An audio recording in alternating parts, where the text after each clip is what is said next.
Hi, welcome to the SEO podcast, The Unknown Secrets of Internet Marketing. My name is Matt Bertram. I am your host for today. Chris is out, but I have a special treat for you. Today, we're going to be discussing hosting with someone I admire and someone who has now joined our team, formerly from Google, formerly from GoDaddy. We've actually spun out a division of EWR to launch our own hosting platform because we feel it's so important. I want you all to welcome William. How are you doing, William? Happy to be here. Awesome. So I know you don't get in front of the camera much or on podcasts, but I think that this is a unique time to be able to ask one of the experts in the field questions that are burning in maybe a lot of digital marketers' minds. I can tell you hosting is something that I'm sure comes up frequently, and problems and issues with hosting and how to deal with things is something that I think all marketers and agencies want solved so they can get back to doing what they do best as marketing, because it certainly is a whole separate thing. Now, when you look, though, from the standpoint of marketing and hosting and web maintenance of all these other things, they really come together when you look at like server-side technical SEO or server-side SEO or server-side optimization, and technical SEO. I'm like mincing my words here a little bit, but I thought we could maybe explore some of those topics and maybe get into the nitty-gritty for people that are interested. Absolutely. What part do you want to cover first? Well, first, I want to back up and say that this episode is sponsored by Ahrefs. Ahrefs is a powerful and free tool for website owners who can't afford a marketing budget, and professional SEO tool but needed organic traffic to their website. So I'm trying to read something here, but what I would tell you is Ahrefs is an invaluable tool that a lot of digital marketers use. I think from a standpoint of link acquisition, looking at what's happening off your page and links that are coming into you are really important. From an anchor text standpoint, something that's really important to look at what that backlink profile and anchor text profile look like. They also have great functionality on keywords, and they're updated very frequently versus other competitors, so you can stay up to date with what's going on. There's some great auditing and analysis tools. They also do have a completely free tool that is where you get most of the functionality, right? And it's Ahrefs/webmaster-tools, or you can go to ahrefs.com/AWT. Search Engine Journal, which I write for, wrote that it's hard to believe that something as useful as this is free.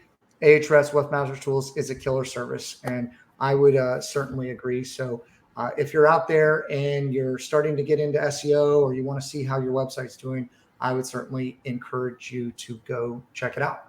All right. So William, I want to start asking you some SEO softball questions, and maybe we'll get a little bit more difficult. All right. So I would say that from a standpoint of where someone should spend their money first, okay, when you're looking at your marketing budget, I would argue to say that hosting is the most important thing that you should be doing, right? Why is that? Well, from an SEO standpoint, speed plays into the mix, and user experience plays massively into the mix, right? And so if you're going to be spending, thousands of dollars, hundreds of dollars, whatever have you on marketing, you should work into optimizing and making sure your website is up, stays up, and runs efficiently first and foremost. And that's where I think the dollars should go. Can you talk a little bit about user experience and speed of why hosting might be important? Yeah. So Google looks at the speed of a website as well as the content layer shift of the website are the two big things that they're looking for to determine where to rank. And we've seen this in sort of like unquestionably cut and dry situations with clients that had something malfunctioning with their website such that it loaded slowly.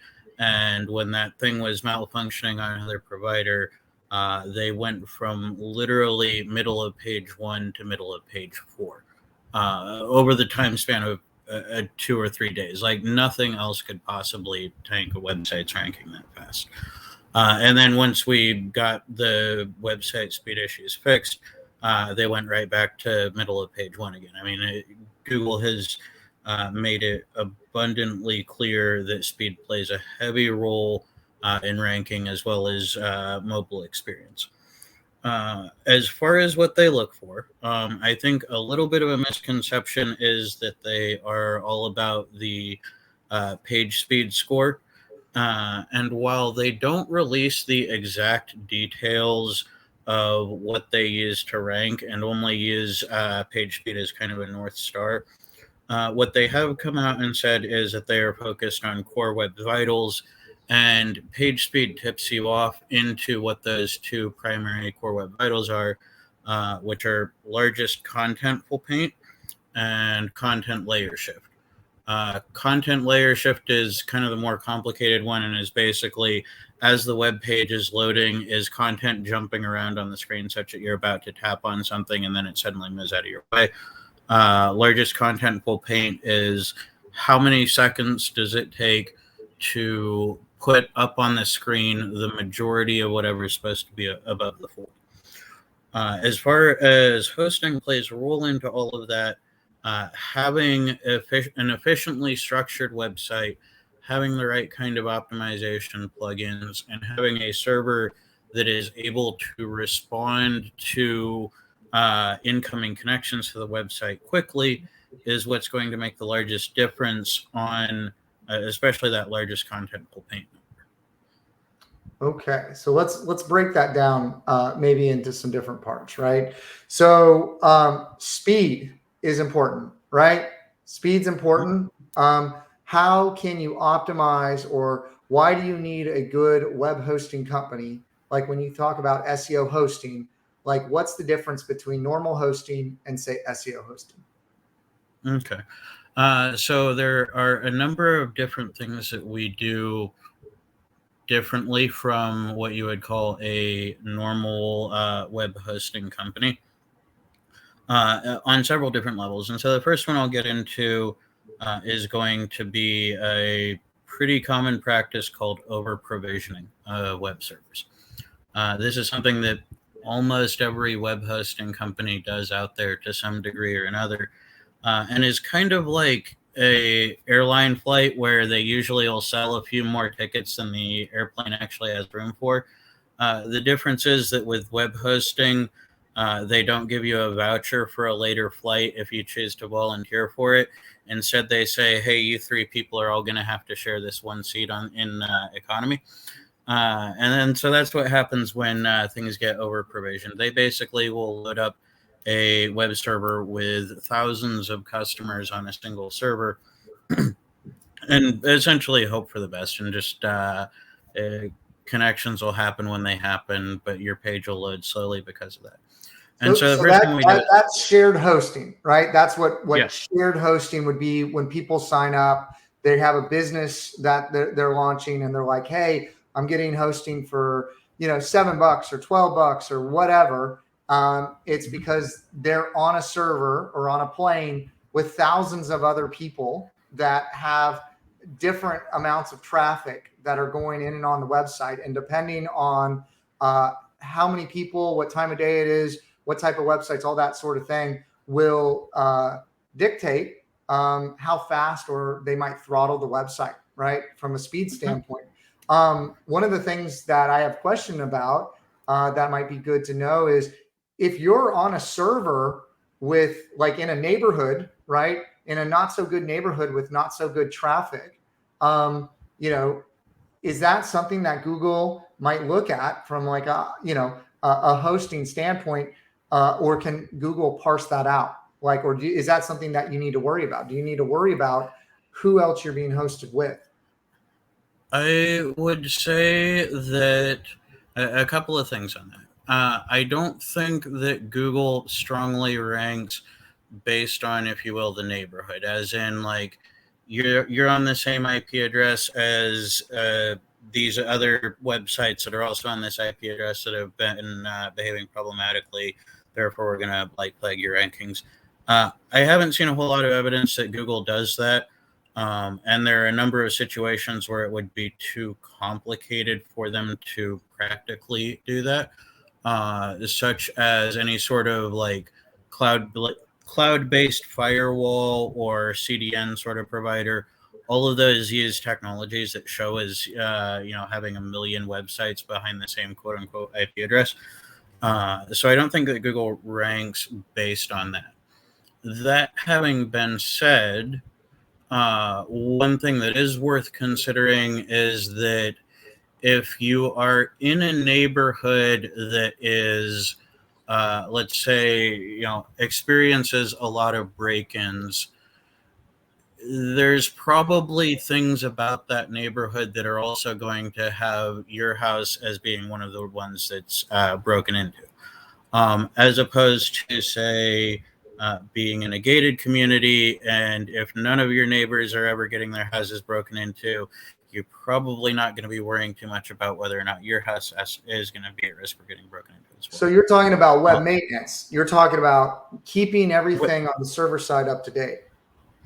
Right. Well, so web maintenance and web security, both, and keeping things up to date is both a performance aspect and a security aspect. But on that security aspect, there's certainly nothing that's going to hurt rankings faster than having Google throw up a little tagline by your website that says, proceed with caution, this site may be hacked. So that's what I'm getting at as far as the bad neighborhood thing goes. It is sharing a server, if your website is running perfectly fast, is sharing a server with other websites going to in and of itself be a problem? No. Is sharing a server with other websites that are regularly getting hacked cause for concern about what's on the horizon for your website? Absolutely. So yeah, I think a lot of people don't think about that. Don't think about, like, if they think about a property, they maintain that property. They might not think about a website in the digital space that way. Maybe you can talk a little bit about just basic best practices for web maintenance and web security. I know that from a web security standpoint today, in today's world, it blows my mind all the ways that things can get hacked. I know we saw a client that came to us that was luckily paying with PayPal, right? So they were pushing it to a portal, but they had functionality to be able to collect credit cards, but they weren't doing it. Someone had written a hack to actually catch those credit cards at, like, as kind of, was it like man in the middle, right? Like, or not necessarily, but they were capturing it as they were putting it in there, right? Yeah, basically what it was is if their site hadn't been using PayPal, the way this code would have acted is when you click the complete order button, it copies whatever you have in the credit card fields and sends it off to the bad guy. And that's definitely the highest and most impactful sort of risk. A perfect example of what can be catastrophic, especially because that kind of hack is not as likely to get flagged by Google. Mostly Google is looking for the kind of things where it's like you click on this link and then as soon as you try and click anywhere on the page, it redirects you to some foreign website, what have you. Yeah. The Viagra. That having, yeah. but that having been said, as far as what's actually directly impactful to a business, recovering from this site may be hacked thing, that's a difficult and tough road. That probably is going to hurt your rankings for potentially 6 to 12 months after it's been Yes, fixed. that's what we've seen. That having been said, having to be the guy that says, hey, it's my bad that all of you are having to change your credit card numbers now. That's far worse for a business. I'll take 6 months of not being able to show up on Google over having to try and explain why I'm responsible for hundreds of instances of credit card fraud to customers. I think they're both bad. I don't want to deal with either of either of those things. No. I also think web security is good to bring up. Wasn't there a hack that you found on another website that looked really benign, but was so intricate that you were connecting with the security professionals because it was kind of like a day zero hack or whatever, like no one had ever seen it before. Yeah, there was. So it was interesting because the version of this hack that I found was actually simplified and streamlined over what had been documented previously. Like this was a new iteration of code.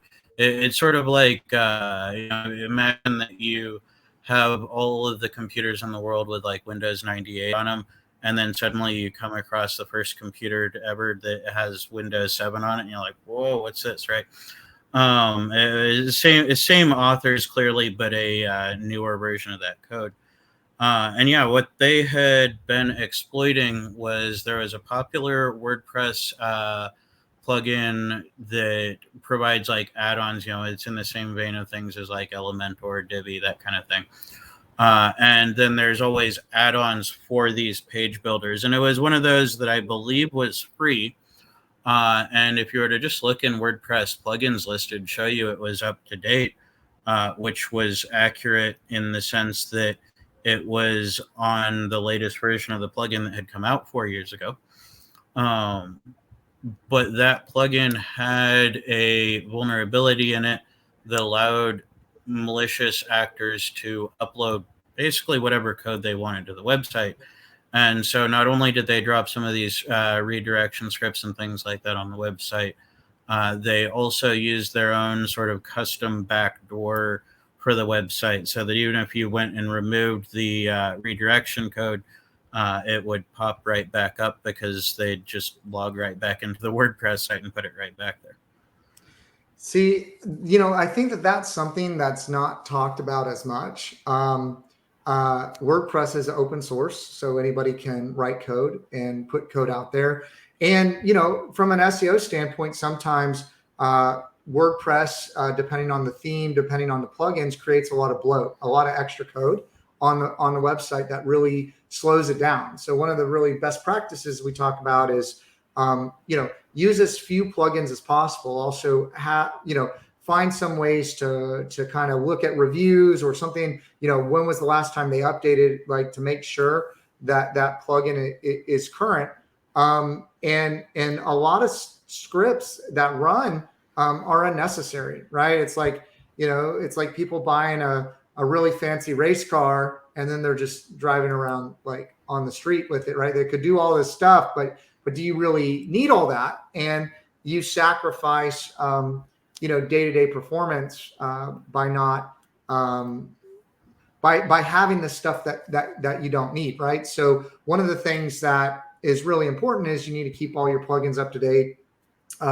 You need to be vetting your plugins on the back end, and you need to find ways to speed up your website. So images, right? Optimizing images is certainly important. WebP is now out there. How things load. Let's talk about that. Let's talk about server callbacks, how panes load, like websites. I know a lot of people go to those websites and they're trying to click on a button and the button keeps moving, right?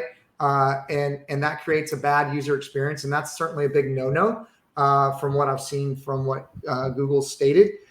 Can you talk a little bit about that, of how maybe on the back end or on the server side, you can optimize to improve some of that experience? Yeah, so that's a very multifaceted issue. But if we get into kind of the core of what a web page is, in general, a web page is HTML plus JavaScript plus CSS plus images.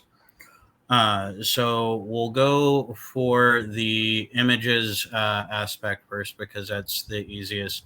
If you're on our any of our web hosting plans, one of the plugins you can use is called Lightspeed Cache. That's something proprietary to our servers, and that includes a lot of image optimization. There are two aspects to that image optimization. The first one is it makes sure that the images are compressed to a format they need to be. The other thing that it lets you do, however, that is helpful for your Web Vital metrics is called a low quality image placeholder.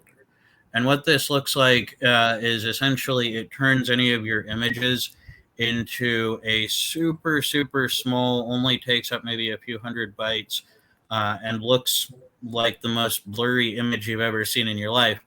But it tells the browser, like, this is how big this image it needs to be.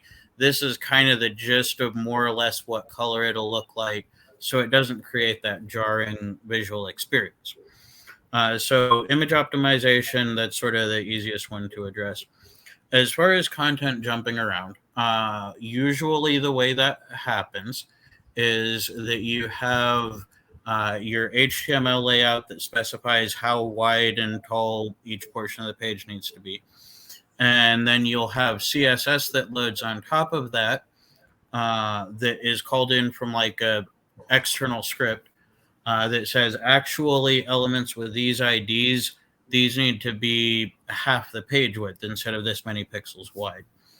And then finally, you've got JavaScript that will sometimes do a little bit of shifting as well. Carousels are an easy one that are almost always done in JavaScript, where you have images that slide across the screen. And as it loads each of those things, it's getting like more details of instructions about how the page needs to look. The way you generally optimize for that is by prioritizing something called critical CSS.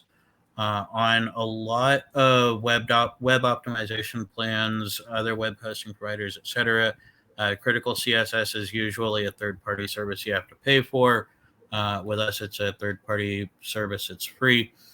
But with critical CSS, that looks at your website and says, okay, now that this web page is fully loaded, I understand that these are the 20, 30 rules, what have you, that the browser needs to understand right away in order to display this web page right. And so it includes that detail at the very top of the list, rather than essentially, kind of having a project with 10 revisions done to it on the fly every time you do load up a web page. Instead, it's like having a hard copy of the first page of the project, so that as you're starting to read that, your browser is getting the other 9 pages ready in the background. Yeah, no, I think, okay. So like, I think everybody kind of has seen that or understands that, or has been to websites recently that are still doing that. Google is dinging people for that because it produces a bad user experience, right? Mm-hmm. And so there's probably a lot of in-house or freelance digital marketers out there that are saying, man, my hosting sucks. And they probably deal with a lot of more of those type of issues than they want to deal with, and maybe they might not be as technically savvy. And so like when you're doing SEO, you're doing off page, you're doing on page, and then this technical component and this server component get left out, and they're so much of the mix that it really makes you have to work twice as hard in some of those other areas, right? And one of the things that I certainly believe in is web hosting should be the foundation before you do all those other things, right? Like that's there's an easier way to explain that too, and I think a lot of businesses, unfortunately, the more I've seen it, it tends to be a bigger issue the larger the businesses are. I think smaller businesses tend to do a better job of understanding this, is the importance of location when it comes to the digital aspect. So, if you're setting up a storefront to sell widgets in the real world, you probably aren't wanting to have the grand opening of your store be in a shed that's in the middle of the farm, middle of a farm in the middle of nowhere, because like no one will show up to your store, right? And if they do, it'll take them way too long to get there.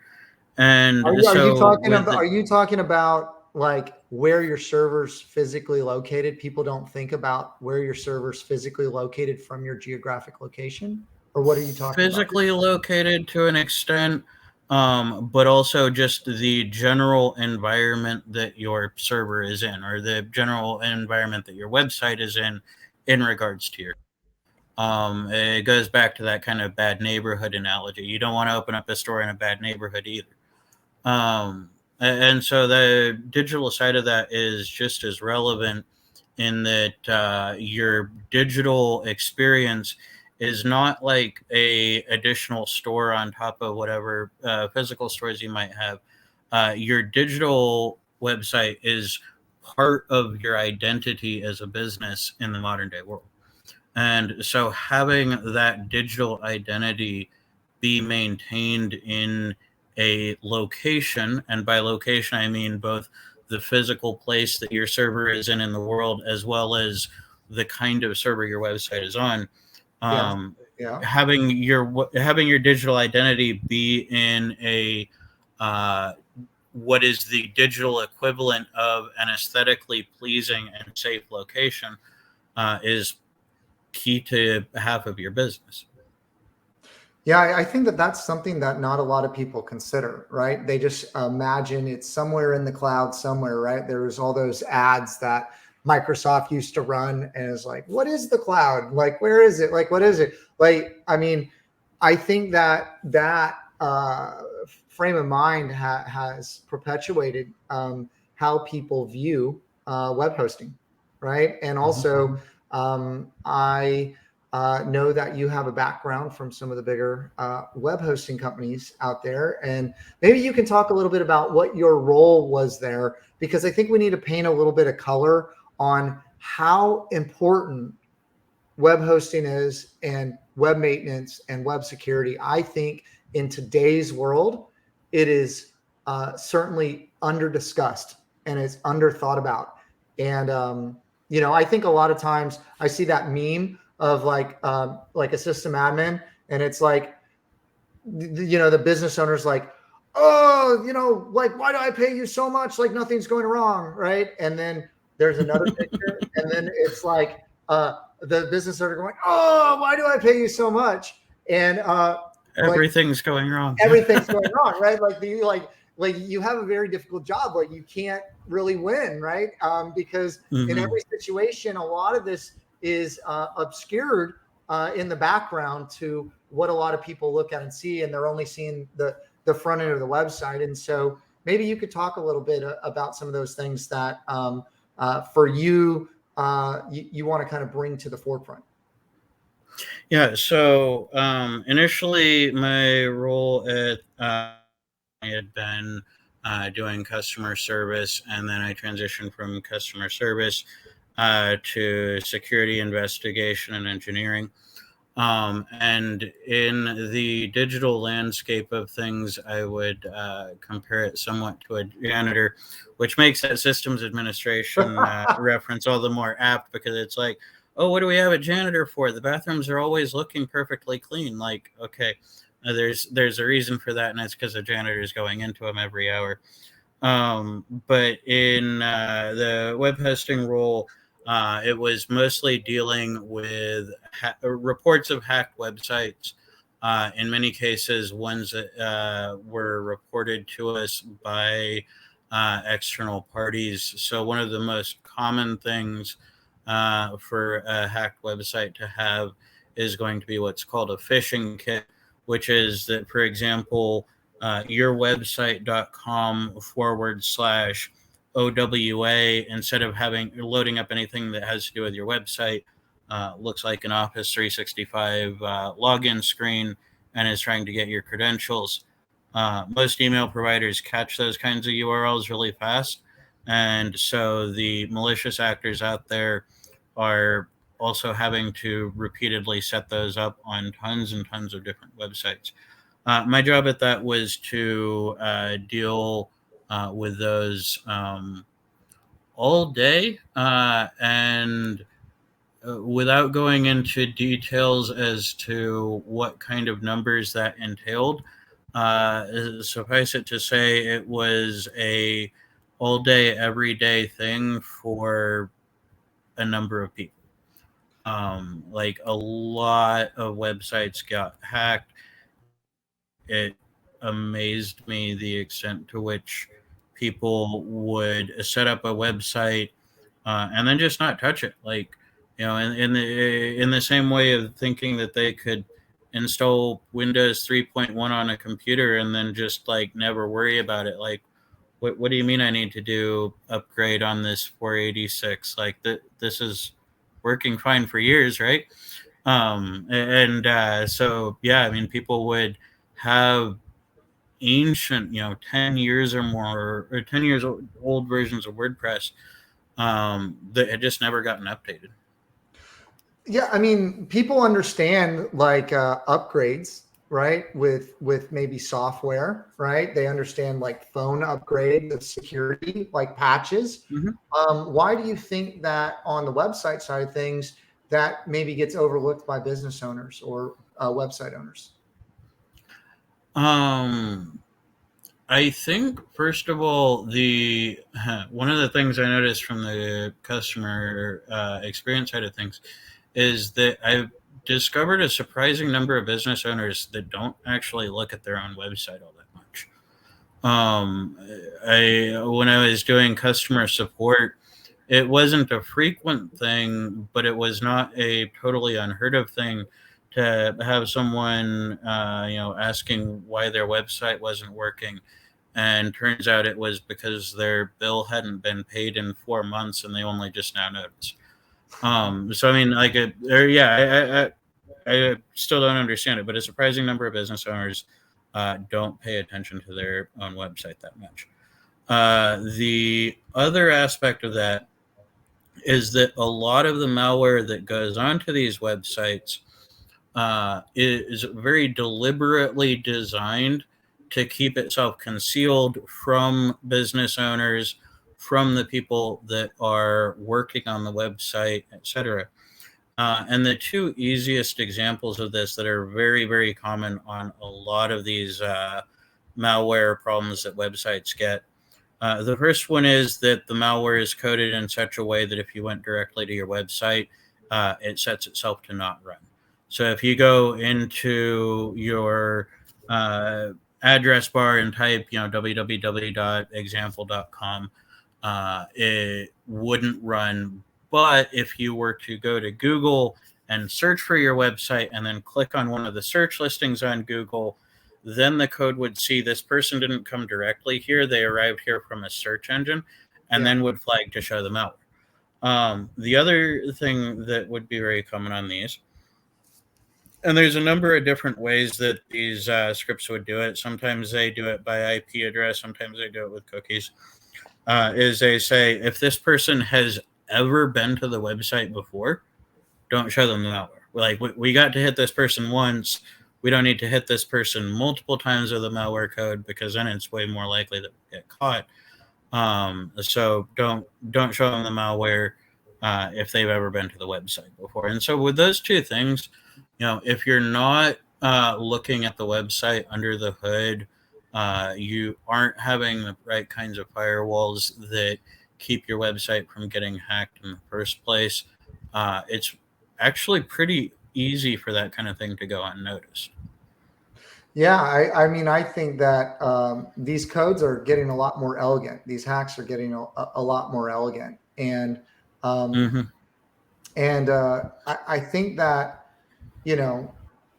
people just don't look at web hosting as a critical piece of their infrastructure.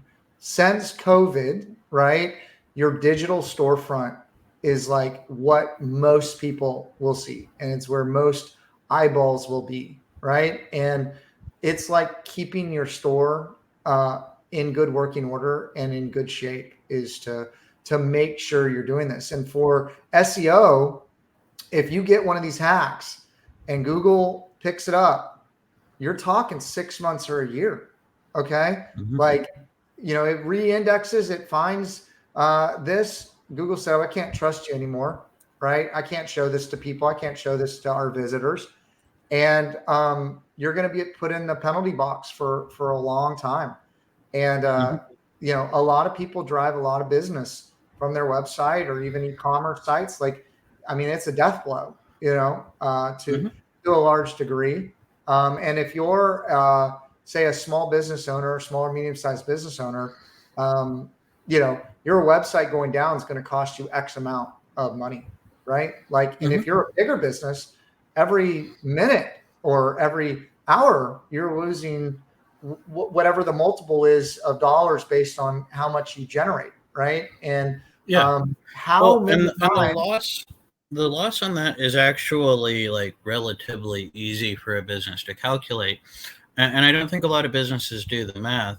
But you take, for example, um, what amount of business for your business? What amount of revenue do you have coming in per year?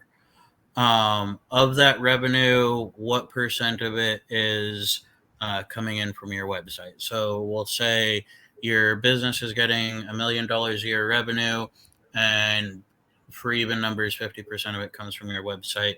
So that means your website's responsible for $500,000 a year in revenue. Uh, just looking at that math, like that, just going that deep with the math, that makes a pretty clear picture that your website is a lot more valuable than people initially think it is. But then going deeper into that, if your website is responsible for $500,000 a year in revenue, and it is out of operation for, say, a day, that's $1,400 or so in lost revenue from a day of outage. And if, say, half of the people that get to your website are coming organically, and so you've been thrown back to page 4 for the next 6 months, that's 250 grand or so in lost revenue. Like it adds up fast, you know? Yeah, I mean, even bigger businesses, have we not seen that they, from a infrastructure standpoint? I mean, we're going into Black Friday. I know we've have a client that we're not doing the web hosting for, and they don't actually have anybody internally that did it. And during a sale period, their website went down for 6 hours. And I mean, the amount of revenue that they lost from that certainly can be calculated, but it's more than enough revenue that they could be taking care of their web infrastructure properly, right? Mm-hmm. And it's kind of like, why do you buy insurance, right? And insurance is incredibly important. And so I think we're touching a lot of facets here, going a little bit beyond marketing, but they all kind of layer on each other, and they all are interwoven, right? And so Mm-hmm. there's a lot of agencies out there. Let's talk about this. There's a lot of agencies out there that are using some of the bigger providers out there for web hosting, and they have very limited access to their cPanel, to the back end of their website. They're very limited on what they can do to affect the performance of the website that ultimately folds into SEO. If you're not working with a provider that is has SEO in mind and is doing things to optimize the back end of your website and the server side of what's happening. I mean, that's a critical piece. I mean, can you speak to maybe I know, and also like let's talk about to wrap up on the hack side of things. How maybe like using Cloudflare might reduce some of these things. So maybe we can give some practical tips of what people can do, and then have them maybe explain and so they understand what you're giving up essentially if you're using some of these bigger providers. And not only that, like I can tell you, there's certainly some headaches out there. So as you can see, I'm very biased, okay, of the current offerings in the marketplace. I think the current offerings in the marketplace are the same people that have been there kind of since the beginning. They're well entrenched, and there's not a lot of development into helping service some of these issues. So maybe you could speak to some of that. Yeah. So just to kind of do a ground up apples to oranges comparison, I think the majority of hosting providers out there are a setup of, sure, we'll have a place for you to run your website, and we'll have our infrastructure set up in such a way that it'll run a bunch of websites more or less okay. Or they're a And reseller, right? They're just a yeah, reseller skin, right? yeah, or they're a reseller. We've had there was one client that I remember left us, and when I looked at where they were going to, I was like, I recognize this framework, and you think you're being hosted by your agency, but actually all they have is a reseller account for this other major web hosting major web hosting company. But from the ground up, most web hosting companies operate off of pretty direct profit margins of like, how many people can we stuff onto one server in a way that it won't that it'll be up most of the time, that we won't have too many people complaining too loudly, and we can bring in the most dollars for that. Sounds like an internet provider. No. Yeah, I worked for one of those in the past too. It is. Our approach to this is that we want first and foremost to be offering a valuable service, and this was something that we were doing for our own agency's customers, just as part of like hey, this is one of the things that makes sense for you to be able to have good SEO on your website. And we decided like, hey, this is a service that everybody should be able to use, not just people that are purchasing SEO services from us. And so that's why we spun it off into its own brand like that. But from the ground up, what people need to be doing, you need to be on top of the security of your website. The easiest and most straightforward way of doing that is make sure all your themes, plugins, stuff like that are being kept up to date, and B, if your web hosting company does not include any sort of security features with the web hosting beyond SSL certificates, SSLs do not stop you from getting hacked in any way. If your web hosting company doesn't include security features, have some sort of firewall type offering in front of your web hosting account. That can be Cloudflare if you're okay with managing your DNS settings and updating norm service, things like that. That can be Securi, which I believe has since been purchased out by GoDaddy. Securi is a very reliable firewall provider for websites. But have something so that like you're not just leaving your wide open in a bad neighborhood. And those are the two simplest things you can do, I think, from a security standpoint. And without knowing a lot of ins and outs of code, that's really the only thing I think an average business owner can reliably do.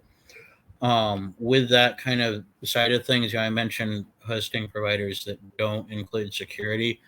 A lot of our MO is to how we designed all this is that if every business owner should be using this, we're going to include it as part of the package.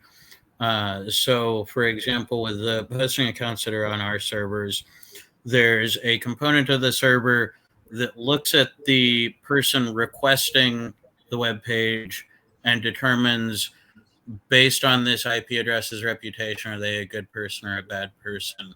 And then it looks at the nature of the request. Like, are you here to ring the doorbell, or are you approaching a window with a rock on your hand, or a rock in your hand, right? Like, one of these is okay, and one of these we need to stop. And so we include that kind of security. And then we also have real-time scanning.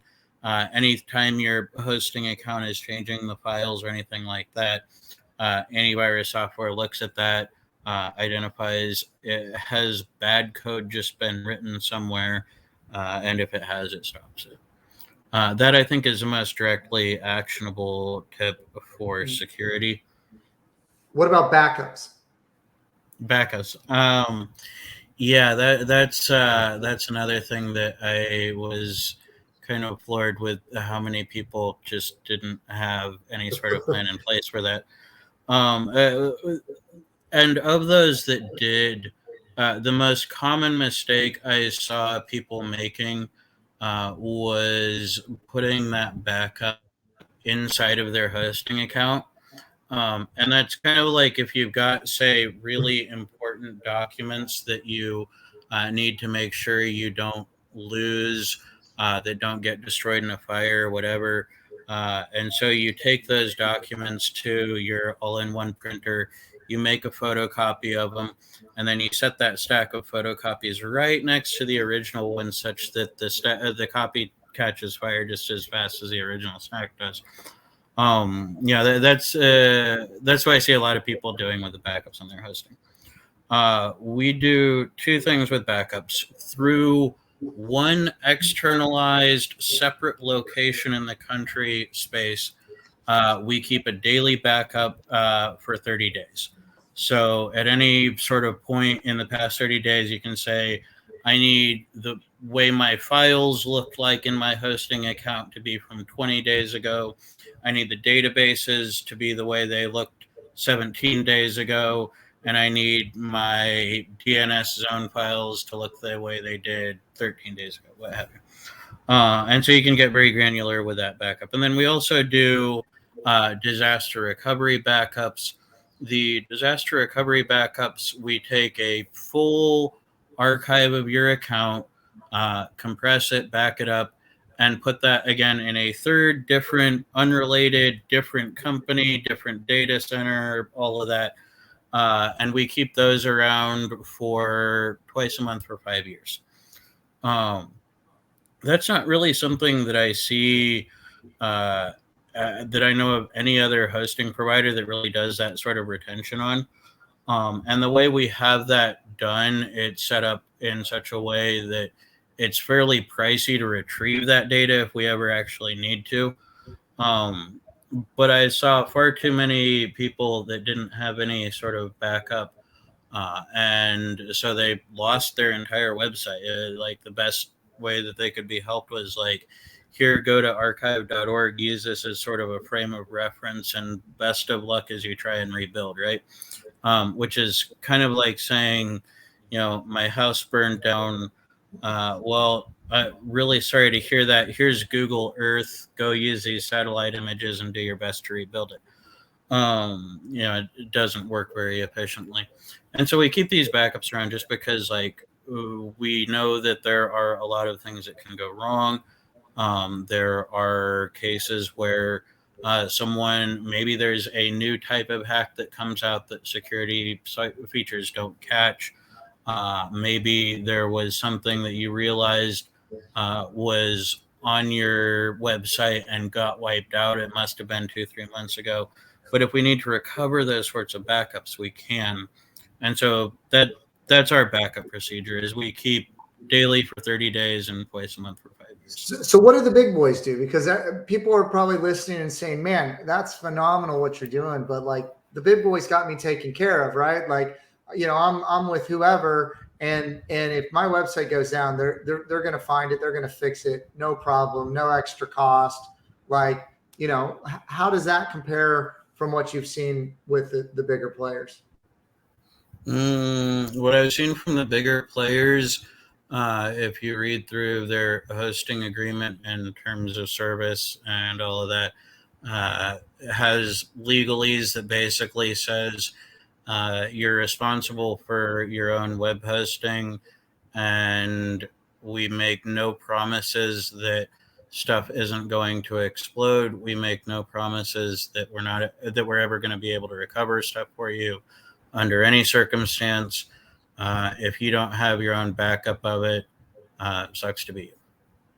Wow. Like you look at your contract with the bigger hosting providers, and it makes it very clear that, like, even if you're purchasing a backup solution from them, they make no promises about anything due to loss or anything like that. It's sort of if you don't, we'll do this as like a hopeful convenience for you. And if you're paying for this service, maybe we make that convenience a bit more frequent or a bit easier.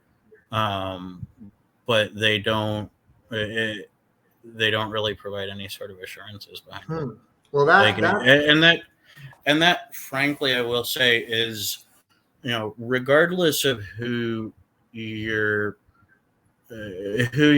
company is that you're hosting with, whether it's us or anyone else, the kind of the morality, I'd say, of that situation is a bit sound. Like, if your website is such a key component to your business, you should have on your own USB drive or whatever some sort of backup. You go into your hosting account and you manually take a backup of it once a month or something, but you should have, if something is so critically important to your business, you should have some procedure in place that you can be 100% sure that you can take 100% control over recovering your data if you need. Yeah. Well, I know we've kind of jumped around and talked about a couple different things, right? And I didn't have much of a agenda for this call, but certainly I think that what I am trying to communicate, because we talk a lot about marketing, is this needs to be a wake-up call. I think there's a lot of people out there that gloss over some of this stuff, and also they're working on other aspects of SEO and digital marketing, and they're not focused on or really paying attention to the core asset in digital marketing, which should start with your website. And so making sure that your website is fast, it's hosted properly, it's optimized, is, as you explore digital marketing, it's really where you should start, right? And you shouldn't be getting too fancy. There's a lot of shiny objects out there in digital marketing. There's a lot of new things that are always around the corner that you think might be a silver bullet. But I'm a big proponent of really laying a strong foundation and having a good hosting provider that is taking care of you, looking out for your best interests, and has the technical capabilities to help optimize your website. And if there's an issue, they can get you out of the ditch, is certainly important.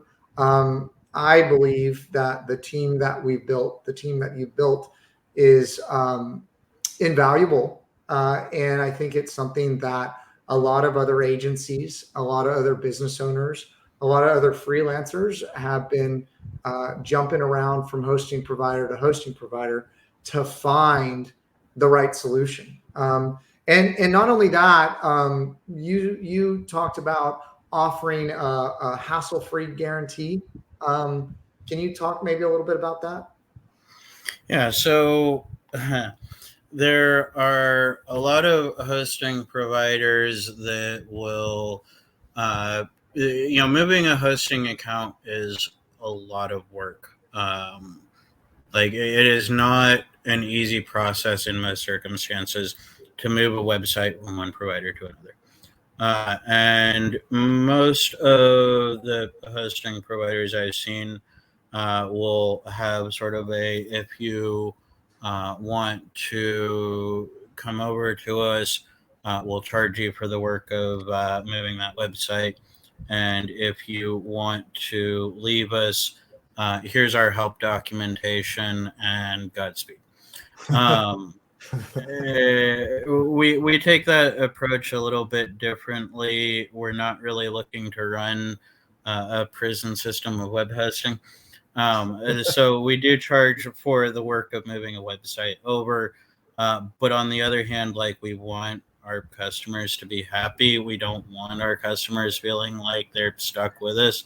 And so if you come to us, if you have a website with us and say like, hey, this isn't working out, I want to go elsewhere, you can buy a hosting account with any other web provider. We'll help you move it away for free, because we think that that's just sort of like the ethical way to run a business, right? Is like if you don't want to keep doing business with us, we will do our best to make it as seamless and painless for you to go elsewhere.